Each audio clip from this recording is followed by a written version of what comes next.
یہ اس وقت کی بات ہے جب آسمانوں میں جنات کا داخلہ بند کر دیا گیا۔ ہمارے اور آسمان کی خبروں کے درمیان رکاوٹ ڈال دی گئی ہے اور ہم پراگ کے شعلے پر سائے جا رہے ہیں۔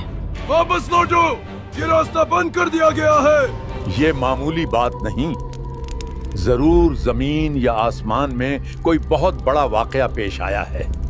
جب جنات نے پہلی بار قرآن سنا، الحمد للہ رب العالمین، یہ کیسی آواز ہے؟ یہ کون پڑھ رہا ہے؟ چلو چلو جلدی چلو۔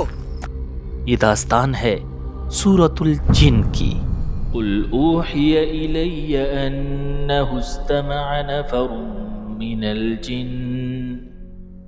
ایک وقت تھا جب جنات آسمان کی بلندیوں تک جا کر فرشتوں کی باتیں سن لیا کرتے تھے، اور پھر وہ یہ خبریں جادوگروں اور نجومیوں تک پہنچاتے تھے۔ ہزاروں سال سے ان کا یہی معمول تھا، لیکن پھر اچانک سب کچھ بدل گیا۔ اس رات جب جنات کا ایک گروہ ہمیشہ کی طرح آسمان کی طرف بڑھا تو آگے منظر بالکل مختلف تھا۔ جو ہی وہ آسمان کی حدود کے قریب پہنچے، اچانک آسمان سے آگ کے شعلے برسنے لگے۔ ہزاروں کی تعداد میں نہایت خوفناک شہاب ثاقب ان کا پیچھا کر رہے تھے۔ یہ کیا ہو رہا ہے؟ ہمیں پہلے کبھی اس طرح نہیں روکا گیا۔ واپس لوٹو، یہ راستہ بند کر دیا گیا ہے۔ وہ جان بچا کر فوراً زمین کی طرف پلٹ گئے۔ جب یہ جن اپنی قوم کے پاس پہنچے تو پورا قبیلہ جمع ہو گیا۔ سب کے چہروں پر ایک ہی سوال تھا، کیا ہوا؟ تم آسمان سے خالی ہاتھ کیوں لوٹے؟ ہمارے اور آسمان کی خبروں کے درمیان رکاوٹ ڈال دی گئی ہے اور ہم پراگ کے شعلے پر سائے جا رہے ہیں۔ قوم میں سناٹا چھا گیا۔ پھر ایک بزرگ جن بولا، یہ معمولی بات نہیں، ضرور زمین یا آسمان میں کوئی بہت بڑا واقعہ پیش آیا ہے۔ جنات کے سرداروں نے آپس میں مشورہ کیا اور آخر کار یہ فیصلہ ہوا، مشرق سے مغرب تک پھیل جاؤ، زمین کے ہر کونے میں جاؤ اور معلوم کرو کہ آخر وہ کون سا واقعہ ہے جس نے آسمان کے دروازے بند کر دیے۔ یہ حکم ملتے ہی جنات کے گروہ زمین کے کونے کونے میں پھیل گئے۔ انہی جنات کا ایک گروہ عرب کے ریگستانوں کی طرف بھی جا نکلا۔ وہ رات کے آخری پہر مکہ مکرمہ کے قریب وادی نخلہ سے گزر رہا تھا۔ اس ویرانے میں دور دور تک کوئی نظر نہیں آ رہا تھا کہ اچانک ان کے کانوں میں ایک آواز پڑی، الحمد للہ رب العالمین۔ انتہائی خوبصورت اور دلنشین آواز۔ سب جن اپنی جگہ رک گئے۔ الرحمن الرحیم مالک یوم الدین۔ یہ کیسی آواز ہے؟ یہ کون پڑھ رہا ہے؟ چلو چلو جلدی چلو۔ انہوں نے جب آواز کا پیچھا کیا تو دیکھا کہ چند لوگ ہاتھ باندھے قطار میں کھڑے ہیں، اور ان سب سے آگے موجود ایک شخص وہ کلام پڑھ رہا تھا، ایاک نعبد و ایاک نستعین۔ جنات حیرت سے یہ منظر دیکھنے لگے۔ وہ آواز کسی اور کی نہیں بلکہ ہمارے پیارے نبی رسول اللہ صلی اللہ علیہ وسلم کی تھی۔ حضور فجر کی نماز میں قرآن کی تلاوت فرما رہے تھے اور آپ کے ساتھ صحابہ کرام موجود تھے۔ اصل میں وادی نخلہ سے تھوڑا آگے اکاز کے نام سے عرب کا ایک مشہور بازار ہوا کرتا تھا۔ رسول اللہ صلی اللہ علیہ وسلم صحابہ کرام کے ساتھ اسی اکاز کے بازار کی طرف جا رہے تھے کہ رات ہو گئی، تو آپ نے وادی نخلہ میں قیام کر لیا، اور اب آپ صحابہ کے ساتھ فجر کی جماعت ادا کر رہے تھے۔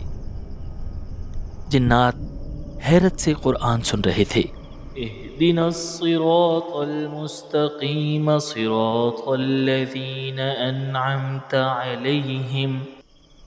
ہر آیت کے ساتھ ان کے دل بدلتے جا رہے تھے۔ وہ کلام روح کے اندر تک اتر رہا تھا، غیر المغضوب علیہم ولا الضالين۔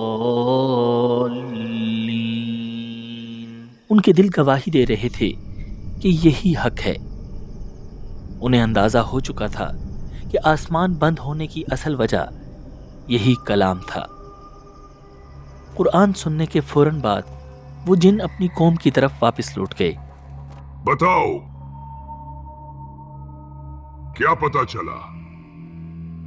हमने वो चीज पाली है जिसकी वजह से आसमान बंद हुआ।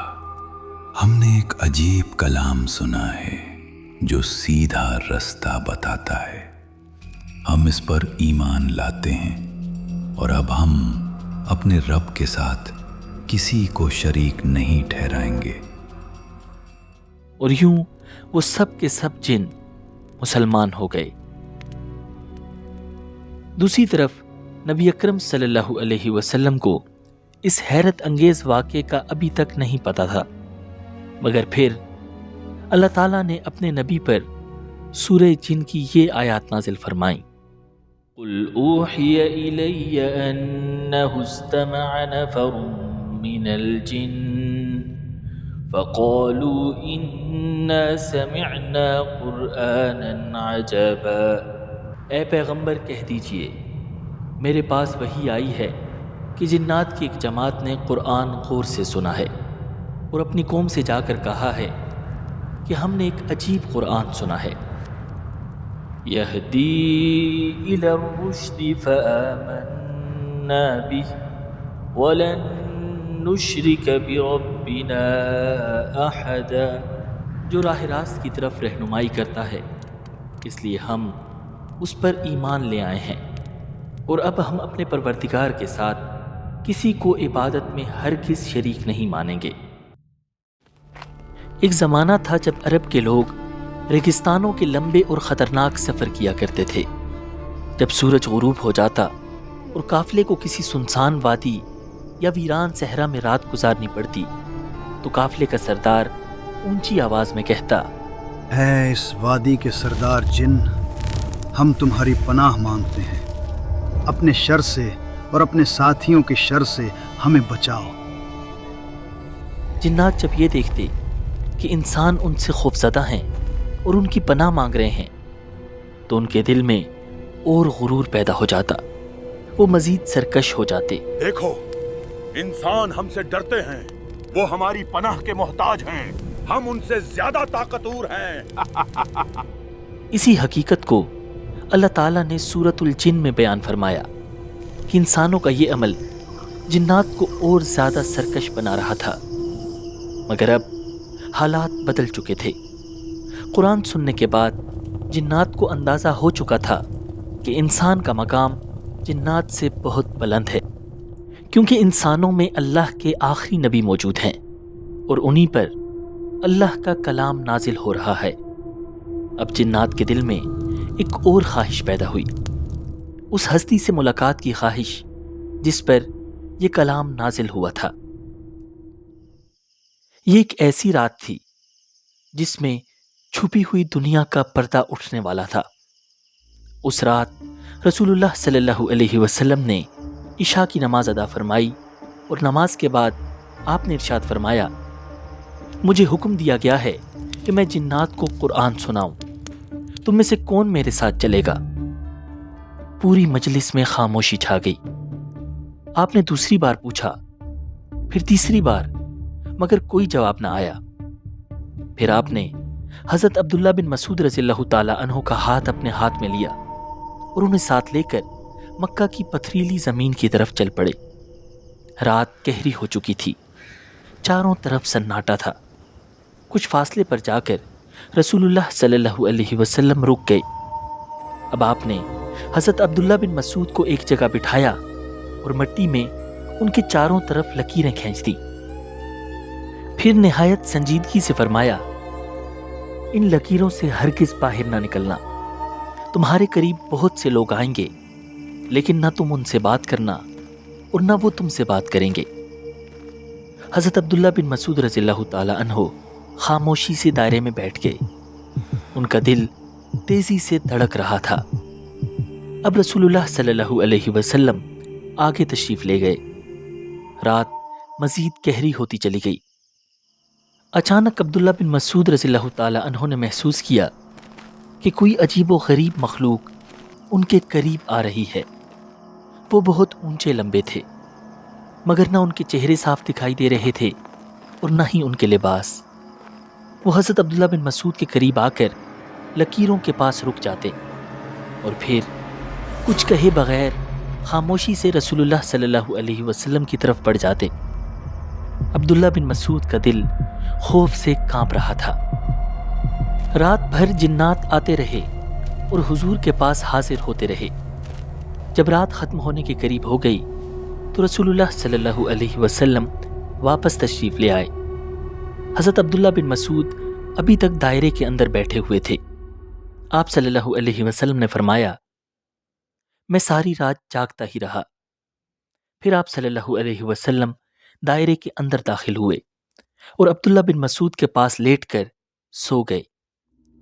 जो ही हुजूर की नींद गहरी हुई, एक और अजीब व गरीब मखलूक हाजिर हो गई।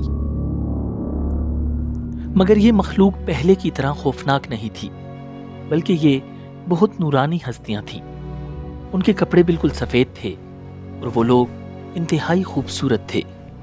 उनमें से कुछ रसूलुल्लाह सल्लल्लाहु अलैहि वसल्लम के सरहाने बैठ गए और कुछ आपके पाँव की जानिब। फिर वो आपस में बातें करने लगे। अब्दुल्ला बिन मसूद खामोशी से सुनने लगे। उनमें से एक ने कहा, हमने किसी बंदे को ऐसा नहीं देखा जिसे इतना मुकाम दिया गया हो जितना इस नबी को दिया गया है। दूसरा बोला, इनकी आंखें सोती हैं लेकिन इनका दिल बेदार रहता है। फिर उन्होंने कहा, इनकी मिसाल ऐसी है जैसे एक सरदार ने एक महल बनाया, फिर उसमें एक दस्तरखान बिछाया और लोगों को अपनी दावत पर बुलाया। जिसने दावत कबूल की उसका फ़ायदा हो गया और जिसने दावत कबूल ना की वो सरदार उसे सज़ा देगा। ये बात कहकर वो सब उठे और चले गए। उनके जाते ही रसूलुल्लाह सल्लल्लाहु अलैहि वसल्लम बेदार हो गए। आप सल्लल्लाहु अलैहि वसल्लम ने फरमाया, तुमने सुना उन्होंने क्या कहा और क्या तुम जानते हो ये कौन लोग थे? अब्दुल्ला बिन मसूद ने अर्ज किया, अल्लाह और उसके रसूल ज्यादा बेहतर जानते हैं। आपने फरमाया, वो फरिश्ते थे और उन्होंने जो मिसाल बयान की वो खुदाए रहमान की थी। अल्लाह ताला ने जन्नत बनाई और अपने बंदों को जन्नत की दावत दी। जिसने दावत कबूल की वो जन्नत में दाखिल हो गया और जिसने दावत कबूल न की उसे अजाब में डाल दिया जाएगा। ऐसी ही एक और रात थी जिसके बारे में सहाबाए किराम फरमाते हैं कि ये उनकी जिंदगी की खौफनाक तरीन रात थी। हज़रत अब्दुल्ला बिन मसूद रज़ियल्लाहु ताला अन्हु फरमाते हैं कि एक रात हम रसूलुल्लाह सल्लल्लाहु अलैहि वसल्लम के साथ थे कि अचानक हमें एहसास हुआ हुजूर हमारे दरमियान मौजूद नहीं हैं। हम घबरा गए और फौरन आपकी तलाश शुरू कर दी। वादियों में ढूंढा, घाटियों और दरों में देखा, लेकिन हुजूर कहीं नजर न आए। हमारे दिलों में तरह तरह के ख्याल आने लगे। कहीं हजूर को उठा तो नहीं लिया गया, कहीं किसी दुश्मन ने नुकसान तो नहीं पहुंचा दिया। हज़रत अब्दुल्ला बिन मसूद फरमाते हैं, हमने वो रात शदीद बेचैनी में गुजारी, ऐसी रात जो शायद ही किसी कौम ने कभी गुजारी हो। जब सुबह हुई तो अचानक हमने देखा कि रसूलुल्लाह सल्लल्लाहु अलैहि वसल्लम गारे हिरा की तरफ से तशरीफ ला रहे हैं। हम दौड़कर करीब गए और अर्ज किया, या रसूलुल्लाह सल्लल्लाहु अलैहि वसल्लम, हमने आपको सारी रात तलाश किया और बहुत खौफ के आलम में रात गुजारी। तब रसूलुल्लाह सल्लल्लाहु अलैहि वसल्लम ने हकीकत बयान फरमाई। आप सल्लल्लाहु अलैहि वसल्लम ने फरमाया, मेरे पास जिन्नात की तरफ से एक पैगाम लाने वाला आया था और मैं उसके साथ गया था। मैंने जिन्नात के सामने कुरान की तिलावत की। फिर हुजूर हमें अपने साथ लेकर गए और फरमाया, ये देखो, ये उनके कदमों के निशान हैं और ये उनकी आँख के निशानात हैं। صحابہ نے زمین پر وہ نشان اپنی آنکھوں سے دیکھے۔ روایات میں آتا ہے کہ جنات نے نبی اکرم صلی اللہ علیہ وسلم سے کئی ملاقاتیں کی اور آپ سے دین سیکھا، جس سے پتہ چلتا ہے کہ قرآن صرف انسانوں کے لیے نہیں بلکہ جنات کے لیے بھی ہدایت ہے، اور محمد رسول اللہ صلی اللہ علیہ وسلم صرف انسانوں کے نہیں بلکہ جنات کے بھی رسول ہیں۔ ویڈیو مکمل دیکھنے کا شکریہ۔ اگر آپ کے ساتھ بھی کبھی جنات سے متعلق کوئی واقعہ پیش آیا ہے تو کامنٹس میں ضرور بتائیے گا۔ ویڈیو کو لائک اور شیئر کیجیے۔ مجھے دیجیے اجازت۔ اللہ نگہبان۔